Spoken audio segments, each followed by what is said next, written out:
Hey, everybody. Welcome to Takeoff with John Clark, presented by Makefield Butters. And let's bring in a special guest. This is a busy man, folks, so we appreciate him fitting us in. And he is on his way to work. So we are driving to work right now with Dan Orlovsky, the great NFL analyst from ESPN and NFL Live. It's good to see you. You too, bud. Thanks for the opportunity. And yes, we are in between New York and on the way to Bristol. Well, I tell you, you got to get like Phillip Rivers, that mobile that he had to go from San Diego to LA where you can watch film the whole way. Yeah, the Sprinter van. That's what I do. That's literally what I do is I'm watching games and snaps and whatnot constantly on film. Sometimes in the car I got to get a lot of Dramamine in me with watching so much tape. Well, you're doing a great job. You're crushing it. We are so proud here in Philly that you got your start at NBC Sports Philadelphia. We're very proud of you. Yeah, that brings up fond memories. I'll always remember that great opportunity for me. Obviously, it was a great year for Eagles fans and them going to win the Super Bowl. And so something I'm always grateful for. And it's been an awesome journey. So you're looking at this huge matchup on Monday Night Football, Eagles-Packers. A lot of people were talking about the Packers, that they could be like the best team in the NFC. But right now, where would you rank all these teams in the NFC? Maybe a top four? Yeah, I think the top four are Philly, Detroit, the Rams, and Seattle.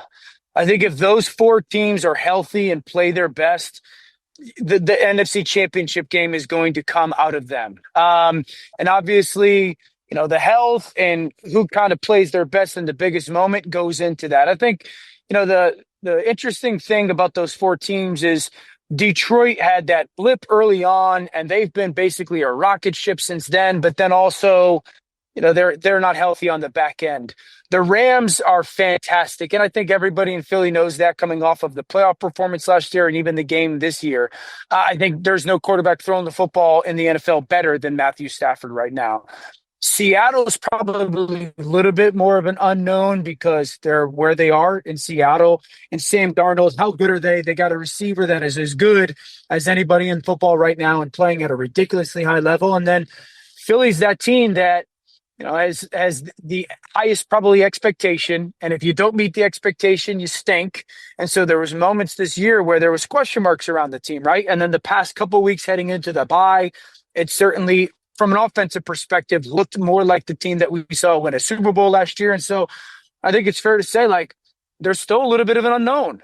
Are they going to come out of the bye the way that they went into the bye, specifically on offense? And then going into Monday night, Green Bay is as talented as a team as we probably have, but probably as immature as a team as we probably have, just because they're so young and they're hit or miss. They play up and down at times. And so I think they can beat anybody. I think they can get beat by anybody. So I noticed you didn't have the Packers in the top four. Is that because of the injuries, or you just think the immaturity of the consistency of them? Yeah, I would tell you the reasons that I don't have Green Bay in the top four right now. The offensive line is not a Super Bowl caliber offensive line in Green Bay right now. It has been the weak link of that football team for this season. They've got a ton of injuries going on, and so there needs to be some consistency at that group, but they're just not consistent enough, and they're not winning enough. I think they're in a little bit of a rock and a hard place offensively. Anybody that's listened to me about Philly's offense this year, I pounded the table from about week 2 or week 3, put the quarterback under the center. They have done that. It's been successful. The reason I say Green Bay's in a rock and a hard place would be this. When they're in the shotgun, Jordan Love's playing top 3 quarterback football. If you look at any just style of play, if you want to bring out numbers, in the gun, he's fantastic. In the gun running the football, they're very poor. And so for a team, if they were poor in both areas, I'd sit there and say, easy answer, let's go underneath. But then are you taking away from your quarterback offensive pass game performance to help the run game a little bit? And so I think offensively, there's just that. I don't think they have an identity of exactly who they can be from an offensive perspective right now. So identity-wise, I caught up with Jordan Mailata last night, and he said, hey, we've got the formula now. They came out of the bye week last year, pound the rock with Saquon Barkley. They did it to win the Super Bowl. Now it's Jalen Hurts, like you said, more under center, run the ball, set up play action. Do you think that is the winning formula that gets them back to the Super Bowl? Absolutely. I believe it's the winning formula for everybody in the NFC. I think that was the thing that stood out to me really early on was, okay, what teams can generate the explosive pass plays, because it's just too hard to line up, play drop back football nowadays and get it done in this season of the NFL. And so that was the frustrating part with Philly, was like, why aren't you doing it? Why aren't you doing it? And so I give them credit with Kevin Patullo figuring it out. Again, I want to see if coming out of the bye, if they continue to do it. I would be blown away if they didn't, but you never know. But I think, yeah, that's one. This offensive line this year seems like one that wants to go people than around people. Last year they were going around teams because it was the style of their run game. I think it bodes well for them to go at people. I absolutely believe it's the recipe for them to be the best version of themselves this year offensively. So Monday Night Football on ESPN. You got a good running back matchup, Saquon Barkley against Josh Jacobs. Who do you think has the bigger game? Obviously, it's going to be cold. Yeah, I would say Saquon. Again, I'll go back to some of the things we were just talking about, but I also say this. Green Bay defensively, Green Bay will give it to you. Green Bay just takes away explosives. No defense is minimizing the explosive plays more than Green Bay. And so I think that'll be the really interesting thing to pay attention to if you're an Eagles fan is, are you getting those? Because if you're not, it's going to be very difficult to score touchdowns because they'll give you some yardage, but they're just really stingy in that regard. You know, I think with Saquon, I don't think Saquon's going to rip off 50 or 60 yarders. I guess he's always got the chance. But Green Bay is more committed to, from a philosophy standpoint, like, we're not going to give you big plays. They'll give you some of those runs, those 5 or 6 yarders, that sixth offensive lineman, multiple tight end run game. I think that could be good for Philly. So I think Saquon's got a chance to have just a really efficient night. When you were talking about finding the identity, and you've been screaming for it with Jalen Hurts under center, do you think Jalen and Kevin Patullo have found that sweet spot now? You saw the play calling in these last 2 games and how everything looks in concert now. Do you think they've found themselves together at this point? Yeah, I do. I really think that, you know, they figured who they were back into September, into October. Then you go do it and you have success, right? You have the best really stretch of games that you've had this season, because every year is different, right? And so I think that they realize, all right, what are we good at? All right, what we know we're good at is we know we're good at running the football downhill at teams this year. We know we're better at when we have a 6th offensive lineman in our run game. We're good at that. We know we're good at trying to create some of those 3-level play action chunk throws. I would expect them to look a lot like they did those last 2 games before the bye week. You mentioned about Green Bay not giving up a lot of big explosives. So A.J. Brown was not traded. Howie Roseman says he's a captain for a reason. He's one of the best players they have. And hopefully A.J. will be a little happier coming out of the bye. Do you think the way they're playing now and the play action, do you think that will make A.J. Brown happier the second half of the season? Yeah, I would hope so. You know, I don't know A.J., so I don't know exactly what's going to make him happy. Or I would say this as well, like, gosh, dude, it's nice, I would imagine, from an offensive perspective, to have a dude that is that confident and that competitive, you know, and I'm sure it creates some bumps in the road, no question.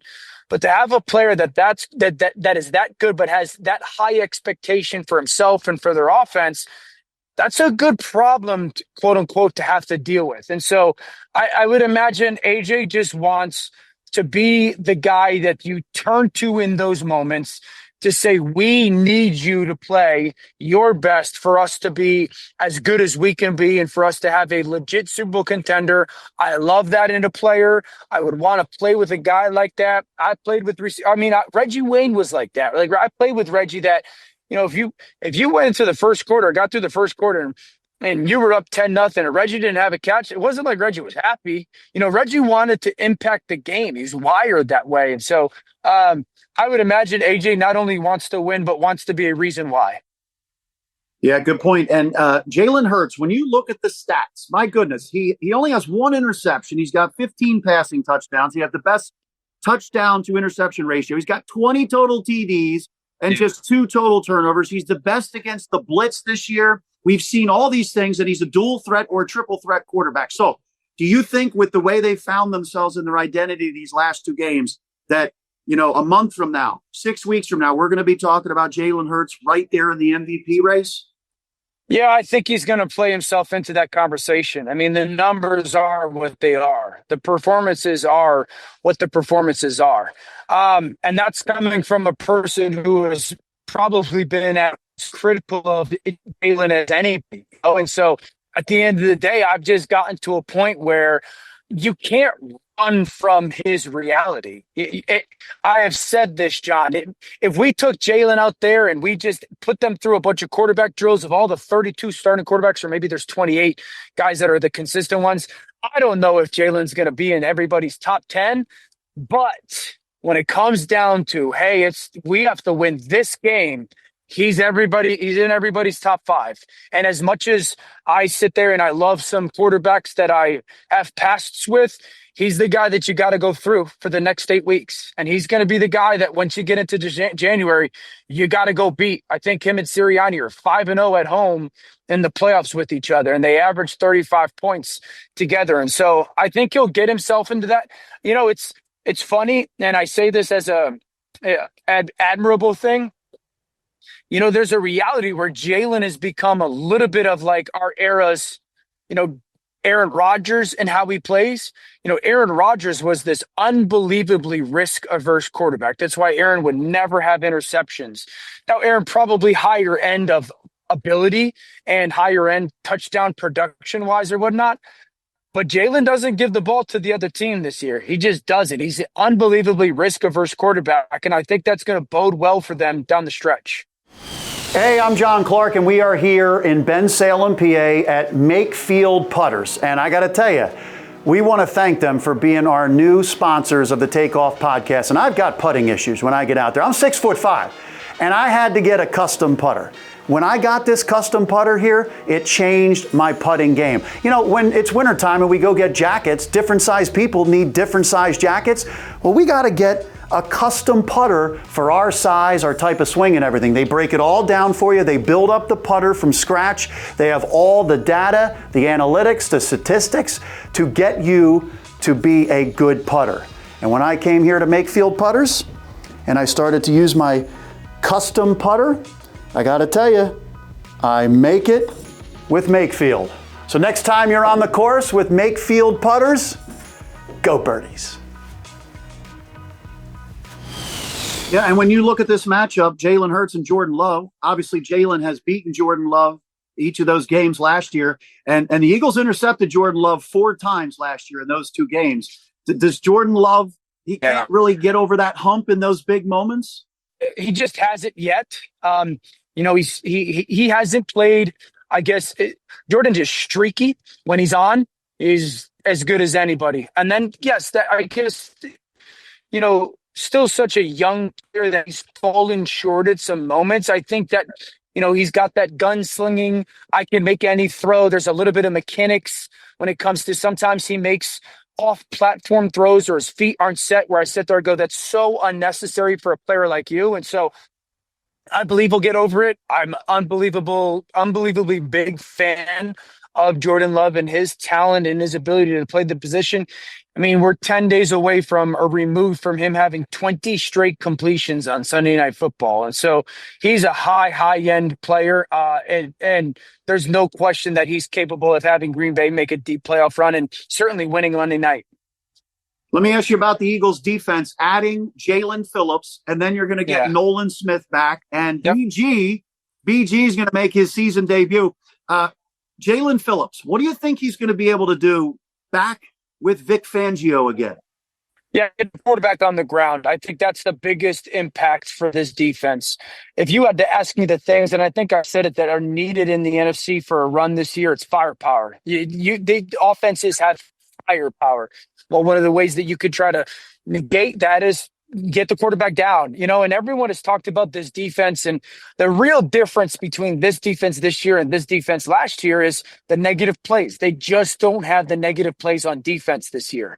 And so finding ways to not only get around or impacting or pressuring the quarterback, but getting the quarterback down is going to be huge. And Jaelan Phillips is a super talented guy at that. And so Jalen added with Nolan and BG at times, like that's the big challenge and or step that's needed from this defense.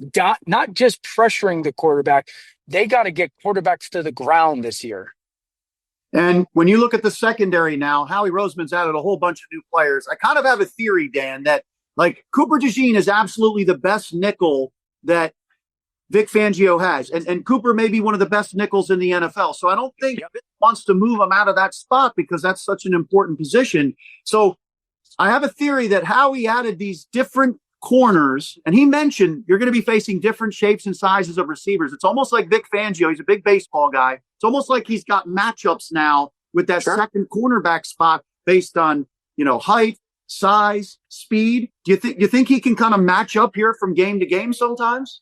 Yeah, I mean, that's the premise of the defense is match. It's a match defense, matchup defense. Because I would still tell you, if I was playing Philly from an offensive perspective, I would get in big bodies, double tight ends, triple tight ends, and I'd run the football at them. Or when I wanted to throw it, I would live in 3 wide receivers, and I would just hunt that second and or third cornerback matchup, someone outside of Quignon and Cooper. And I would just continue to chase that over the course of four quarters. And so what you've seen is not only the addition of some other players, you're trying to figure out, well, can those other players at times play inside if it's better for them? And then Cooper can then go play outside, or if it's better with, how offenses are going to match up. Sometimes Cooper will play outside. It is very much so going to be a matchup centric, whether zone or man, a matchup centric defense.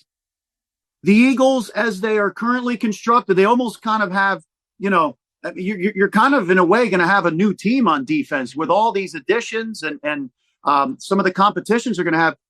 Where do you see the Eagles here with the offense kind of figuring it out and then Vic Fangio having some time here with some new players? Where do you think they'll end up here? Yeah, there's no question. There's a reality of getting to back-to-back Super Bowls is very real. They've got to stay healthy. They're going to have to consistently play at the offensive side the way they did those 2 games before the bye. And I think that's the big question mark is that who they're going to be?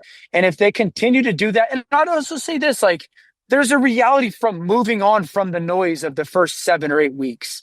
That all that stuff is not just completely made up by the outside or the media, right? And so can they move on from that noise? Now, it seems that they've got a head coach and a quarterback that are very much capable of it. But are you asking me, can this team are they one of those teams that is real, not hopeful, but real Super Bowl run and have a chance to repeat? Yeah, there's absolutely no question about it. Going into the season, this was the most talented roster in football. It still is the most talented roster in football.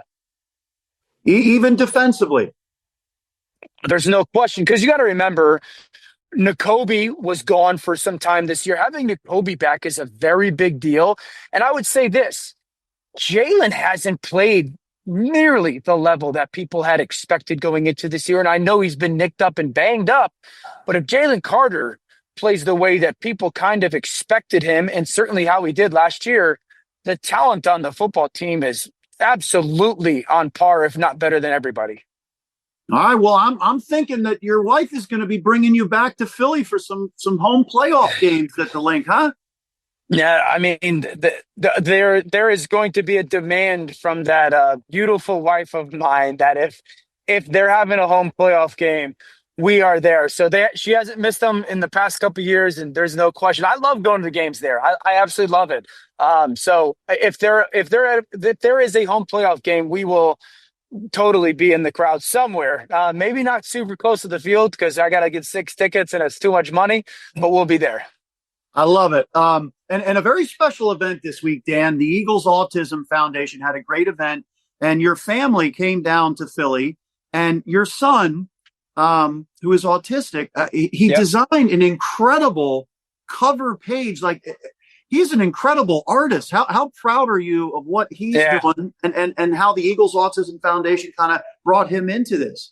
Yeah, he's the man. He kind of burst on the scene last year when he was on the show for World Autism Awareness Day. And, the Eagles obviously have significant attachments to the Autism Foundation world, and they did an unbelievable. I mean, they treated my son like, I would imagine they treat Saquon and Jalen and AJ. Just rolled out the red carpet for him. The people that were in contact with my wife really were above and beyond, and he had a great night. They designed a coloring book for them, and they came home with so much Eagle stuff and swag gear and whatnot. And when I talked to him on the way home last night, I got on the phone, and the first thing out of his mouth was, "Hey, Dad, I'm a celebrity." So I'm super grateful. The Eagles have been very good to my family. Certainly the Eagles Awareness Foundation has been unbelievably kind to him and my family. And so it was a really special night for him, and certainly my wife as well. All my kids had an absolute blast. That's awesome. We can't wait to see the coloring book with the Eagles Autism Foundation. And it's really absolutely amazing the amount of money they're raising. I think they're around $30 million that they've raised for research. Wild. Yeah. Yeah, they do a great job. All right, before I let you go. So I'm looking at these lines, right? The Packers are favored by like 2.5 or 3 points. So what do you think's going on with that line there for Monday night? Yeah. I think lines are a little bit to get people to bet a certain way. So I'm sure that's part of it. There's just this truth, though. You're at Lambeau. It's a night game. That place is going to be outstanding environment-wise. And Green Bay is very talented. Green Bay's got 2 bad losses, no question, but they've got good wins as well. And so if Green Bay plays their very best and Philly plays their very best, this is a 3-point game somewhere or the other. Who makes that one play in the end? And so I wouldn't be surprised if either team wins by a field goal very late in the game. All right. Well, we're looking forward to watching it on ESPN, and I always catch you on NFL Live. Keep crushing it, man. I know how hard you work breaking down every game in the NFL, and it's incredible how you're able to keep track of everything. But good breakdown on the Birds, and we might just see you in January here in Philly. Yeah. Well, thank you, man. I appreciate it. And like I said, if they're at home in January, we will be there, no doubt. I love it. Well, congrats on another great season at ESPN. We're proud of you here at NBC Sports Philly, and hopefully you get there. Hopefully there's not a lot of traffic at the end of your ride there. Hopefully it's all good. I appreciate you, bud. Good to see you, man. Thanks, Dan. Flagrant.